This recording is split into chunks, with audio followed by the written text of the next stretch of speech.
Hello, I'm Dango Rose. Welcome to the Mountaineer Podcast, where everybody's listening. The Mountaineer brings you the latest news of the Peak-to-Peak region, in print, online, through our podcast, social media, and special publications. Now, listen in to the latest news of the area with our local journalists.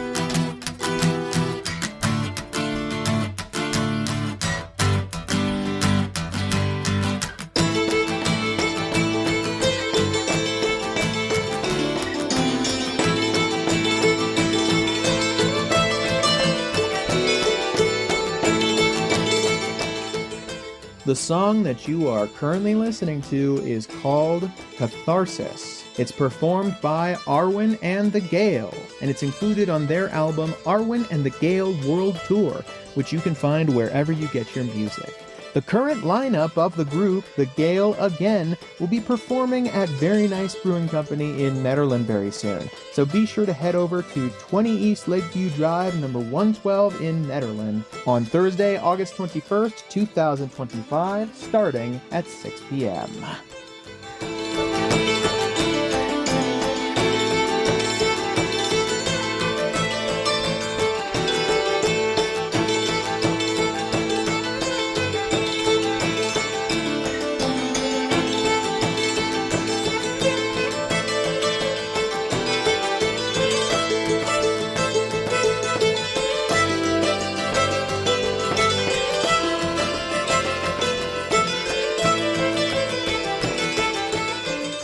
Hello there, everybody. My name is Jamie Lammers, and welcome to the Mountaineer Podcast. On today's episode, I'm bringing you another great segment brought to you by our regular correspondent, Maryann Rosen. But before we get into that, our regular preliminary announcements. If you haven't subscribed to the Mountaineer yet, and you want to support local news from peak to peak, then be sure to head to the mtnear.com and click on the subscribe button in the top right corner of our homepage. From there, you'll get full access to our digital archives and scanned copies of the physical newspaper. And you can choose to send a physical subscription to your mailbox or to the mailbox of someone that you love. If you're interested in being involved with the newspaper and or the podcast in any way, shape, or form, be sure to email our editor-in-chief, Barbara Hardt, at info@themountaineer.com, myself at media@themountaineer.com, and or advertising at frontdesk@themountaineer.com.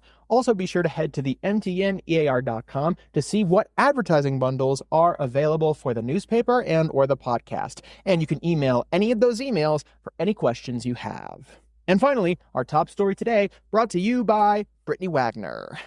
Our top story today comes from Christopher Kelly. New Nederland Child Care Center breaks ground. On Friday, August 1st, 2025, people from the Nederland community, members of the Teens Inc. Board of Directors, childcare professionals, expert architects, designers, developers, and many other stakeholders gathered in the Dyers neighborhood to celebrate the official groundbreaking of the new, unprecedented New Explorers Childcare Center. I honestly can say that we would not be here without you all and the roles that you have all played in one way or another, Teens Inc. Executive Director Stephen Lefevre said, standing in a fenced-in lot right in front of a bulldozer and a small mound of dirt. You can read the full story in this week's Mountaineer or at themountaineer.com. Thank you, Brittany, for bringing us our top story. Now, let's get into today's segment. Take it away, Maryann. This is the Mountaineer Podcast, and I'm Maryann Rosen, bringing you history, lore, or stories from or about the mountains you live in. Ghost towns, romanticized for connections to historical periods, especially of gold rushes and westward expansion. Their romantic appeal may originate from their capacity to convey us to a significant time in American history. Visiting a ghost town is a way to connect with the past, and the sites can be impactful and cause reflection. It may allow us a way to examine the choices, desires, and the realities of previous generations. Sometimes, however, this poeticized version can also mask truths about the hardships, suffering, violence, and prejudice which also occurred. What is a ghost town, however? Merriam-Webster describes one as a once flourishing town, wholly or nearly deserted, usually as a result of the exhaustion of some natural resource. An abandoned town with few or no remaining inhabitants, and where the economic activity that once sustained it has ceased to exist. In Colorado, that economy was often mining. Most often there are visible remains from the past and frequently cemeteries. Our Peak-to-Peak region, with its vast mining history, is home to several ghost towns, some of which will be spoken about in this story. Discussed in my previous podcast, Gold Hill, Colorado seems to fit the definition of a ghost town: decline in population and a loss of the economic natural resource that had supported the town. Gold Hill, with its unpaved roads and historic buildings, is often described as a ghost town. However, due to its open school and open businesses, along with an active town meeting and elected officials, the town is probably more accurately chronicled as a historic town. This, coupled with the town being a part of the last podcast, is why we will not articulate the history of Gold Hill in this one. Another ghost town in the Peak-to-Peak that may be seen to straddle the line between ghost and historic is Eldora. Serviced by the Netherland Post Office, this small former mining town is an unincorporated area tucked into a valley carved by glaciation during the last ice age and by the Middle Boulder Creek just outside of Netherland. Primarily alpine and densely forested, the one-time gold camp of Eldora, formerly Happy Valley, was a shipping point for the Caribou Silver Mine in nearby Netherland. It was not until 1875 that there was enough gold found in Eldora to officially establish a town. Forming a town here was also seen as a way to open up further mining regions in western Colorado, and in part also an attempt to provide a through route to other mines. Eldora was also home to the Bailey Chlorination Mill, a mill used in later stages of mining, when readily available gold deposits dwindled, and these mills were employed to extract gold from refractory ores, those containing gold finely spread within sulfide minerals. The manager of the mill, a Mr. Bailey, was murdered in Eldora after the first time that Bailey neglected to pay his workers. Angry employees promptly gathered at his house, smoked him out, and killed him. Despite Eldora's intensity of gold, silver, and tungsten, the town's economic boom was short-lived. At its peak, Eldora was home to around 1,500 people. A devastating wildfire in 1899 caused a loss of most timber in the area used and vital to the mining construction. Although the town lost its natural resource, and it currently has only 2 long-shuttered businesses, the town is not totally abandoned. Currently, Eldora is home to around 140 people, with some old buildings having been converted into residences or used for tourism. It is also located near the Eldora Mountain Resort, which brings ski tourists to the area. Thus, the straddling of the ghost town line. There have also been some who wish to reopen the Mogul Tunnel Mine in the area. We will be heading over now to more peak-to-peak ghost towns seen as more typical or traditional. Also located outside of Netherland, Caribou is a former silver mining town located 20 miles west of Boulder and just outside Nederland. One can drive directly to this site where you can walk around and see a collapsed wooden cabin and some stone ruins. The town was named after the nearby Caribou mine. The unincorporated community of Caribou City and the former Caribou Ranch recording studio are located 3.6 miles east of the ghost town. Caribou was established about 1870 to house miners from the Caribou Silver Mine. The town consisted of a church, 3 saloons, a brewery, and its own newspaper, the Caribou Post. The Caribou Post Office operated from 1871 to 1917. 3,000 people lived in town.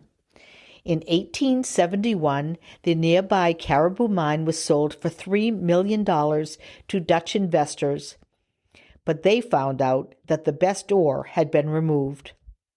The mine struggled until 1876, when controversial Colorado entrepreneurs Jerome B. Chaffee and David Moffett bought the mine, incorporated it, and sold shares in the New York stock market. David Moffett was also known as one of the original pioneers of Denver for opening Woolworth and Moffett, which became the largest and most profitable mercantile in Denver, and for the Moffett Tunnel, still used today by Amtrak and by trains moving cargo. A fire destroyed the town in 1879. By the 1920s, Caribou was home to fewer than 50 people. The mine and town were completely deserted by the time 19-year-old geology student Tom Hendricks saw it in 1970. Hendricks became convinced that the silver mines at Caribou could make a profit, and he made the mines his life work. After he got his geology degree, Hendricks acquired the Old Cross mine in 1973 and began shipping silver concentrate in 1977. He acquired the Caribou mine in 1980, but struggled to keep the mines operating. Currently, the mines are owned by the Grand Island Resources LLC, GIR. American Clean Resources Group, Inc. has entered into a definitive agreement to acquire a controlling interest in the company that owns GIR. Much controversy has swirled around the reopening of the mines. The town of Caribou, however, is still an uninhabited ghost town. Before we head to other peak-to-peak ghost towns and away from the Nederland area, we will take a short break for these messages. Interested in participating in the 2025 Studio Tour map? We are in production to create a unique map of the Studio Tour region from Allens Park to Central City. The map will include all galleries and artists that are participating in the tour at no charge. There are a limited amount of ad spaces available on the back of the map as well. To find out more, call Amanda at 720-960-2900 or email us at adsales@themountaineer.com. The 2025 Peak to Peak Visitors Guide, Taste of the Peaks, and Studio Tour Guide is now on stands. Check it out locally or find the PDF version on our website at www.themountaineer.com. And we are back. The next 3 ghost towns are all located in the Peak to Peak in Gilpin County. Just up the hill from Central City at 9,050 feet elevation sits the extinct gold mining town of Nevadaville. Established in 1859 and known originally as Nevada City, the town's proximity to Central City made Nevadaville a bustling place. The town grew to house miners working the Burroughs Lode and the Kansas Lode. Nevadaville's population peaked at around 1,000. A Masonic lodge was organized there in 1859, and meetings are still held there today. It is the only ghost town lodge in Colorado. A fire in 1861 destroyed 50-plus buildings, including naturalist and taxidermist Martha Maxwell's boarding house. Residents of Nevadaville saved the remaining parts of town, and the rest was rebuilt. In the early 1860s, the near-surface oxidized portion of veins worked out, and rudimentary ore mills had trouble recovering gold from the deeper sulfide ore. The continued prosperity of Nevadaville depended on the construction of successful ore smelters in nearby Blackhawk. The town prospered until around 1900, when the population declined sharply. By 1950, there were only 6 residents, and today, 2 determined residents remain. The Bald Mountain Post Office operated from 1869 to 1921 in Nevadaville. The post office chose the name Bald Hill to avoid confusion with other Nevadas and Nevadavilles. Currently, along hillsides above and below the town, you can view a few historic mines from the road. The mine shafts can be dangerous as they can collapse, so approaching them is discouraged. Although many are on private property now, the remains of 2 saloon buildings, the city hall, mining shacks, and equipment can still be seen, and of course, the aforementioned Masonic Lodge, which is still used. Established in 1891, 30-plus years after Nevadaville and Central City were settled, the town of Apex quickly grew. Apex, sitting at 9,842 feet elevation, became a prosperous spot for gold ore. The town was so popular that it was considered the capital of the Pine Creek Mining District. The scenic Pine Creek flows behind this former town site. At its pinnacle, there were 1,000 people and 100 buildings on Main Street, including saloons, hotels, dance halls, a post office, and general stores. Stagecoaches and daily mail service passed through town. A newspaper called the Apex Pinecone began publishing in 1897. The town would not have existed if Richard Mackey had not discovered a rich ore vein with his last 2 sticks of dynamite. After gold ran out and 2 fires decimated much of the town, the post office closed in 1932. Presently, there are a handful of buildings scattered around. A few summer cabins, the facade of an old hotel with a brass medallion noting that the structure was the first added to the Gilpin County Historical Register. One can also see the remains of the old schoolhouse. Reportedly, there is one year-round resident, an elderly gentleman who is known as the mayor of Apex. If visiting, note that access to Apex is challenging, especially in winter. In 1858, gold miner William Greenberg Russell arrived in Denver with his brothers. He founded Auraria, Colorado, on the banks of the Cherry Creek River. He soon discovered some gold, although it was John Gregory that beat him to Colorado's first major gold strike.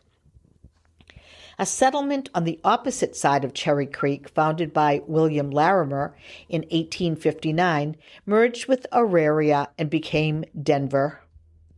In June 1859, Russell found placer gold in what, in his honor, became known as Russell Gulch in Gilpin County. By September of that year, 900 men were mining the gulch. Once the placer gold wore out, miners focused on the vein of gold, the source of the placer deposits. Russell Gulch was referred to as the city with equal opportunity, referencing the fact that females had the same rights as males to purchasing mining claims. Russell Gulch became a booming town of 2,500, complete with log cabins, a school, an assay office, general stores, and at least one church. After gold began to be played out, the population declined to 75 by 1930. The post office closed in 1943 as a result of a government moratorium on gold mining during the war years. These days, Russell Gulch is an enjoyable ghost town to visit. Hidden over the mountain 5 miles north of Idaho Springs and 2 miles southwest of Central City, this town, sitting at 9,150 feet elevation, carries an extremely tiny population. Remains include an old schoolhouse, an old mule barn, an Independent Order of Odd Fellows fraternal lodge, some foundations, various mining tools and equipment, and an old rail car. A couple commercial buildings stand empty. In 2003, a disc golf course was built, attracting a new form of recreation to the area. Because of its unique nature, it's easily one of the state's best disc golf courses. The course was built by artist Brian O'Donnell, who lives and has an art gallery displaying his works in Russell Gulch. The gallery is located in a renovated building that had been abandoned for decades. The building is thought to be haunted by 2 murder victims killed in the house in 1904. These are just a sampling of Colorado historic mining towns. Once bustling with prospectors and their families, which are now just marvels of the past, quiet and undisturbed, tucked away in the mountains, away from the rest of modern civilization. Listen in next time to the Mountain Ear Podcast for more mountain history, lore, or stories. I'm Maryann Rosen. Thank you for listening.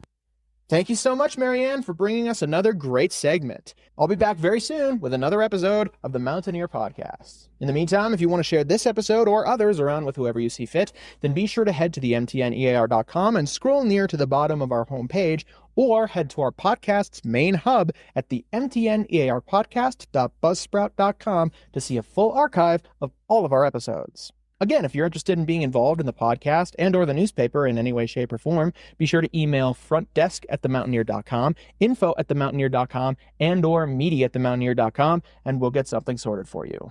And finally, you can find all of our most important pages in 2 different places: individual episode descriptions of all of our podcast episodes, where you can find our Facebook, Instagram, YouTube, and events calendar, where you can submit upcoming events from your venues or from the community, and on the top right side of our homepage.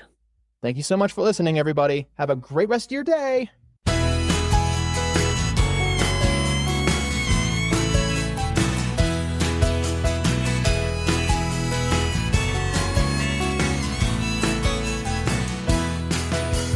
If I fell in love with you all over again, would I be sorry? My mind all in a spin. Or would it be the finest hour of all? I don't know. The song that you are currently listening to is called If I Fell, parentheses, in Love with You All Over Again. It's written and performed by the CBDs, a band consisting of Evan Cantor, Roland LaForge, and Bert Rashbaum. They'll be performing at the Very Nice Brewing Company location in Gilpin very soon, so be sure to head over to 180 Jankowski Drive in Blackhawk on Friday, August 22nd, 2025, starting at 6 p.m. to see the band performing live. To learn more about their music and find their debut album, 2 Sets, be sure to head to their website, thecbds.com. Like you did that day back when, or would you stick around in it for the long haul?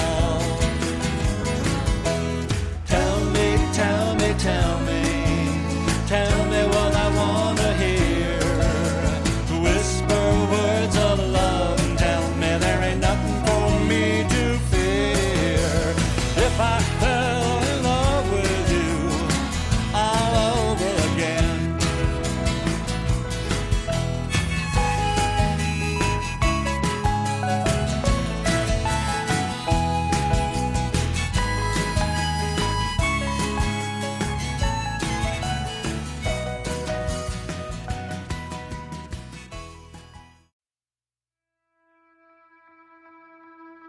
And that's it for our show. Subscribe online to get more access to more news, weekly updates to our community calendar, and a link to our YouTube channel by visiting themountaineer.com. Be sure to use the coupon code PODCAST when subscribing for a 10% discount, only available to our listeners. If you are in the local Peak to Peak area, be sure to pick up a print edition of The Mountaineer at a local business. I'm Dango Rose. Thank you for listening.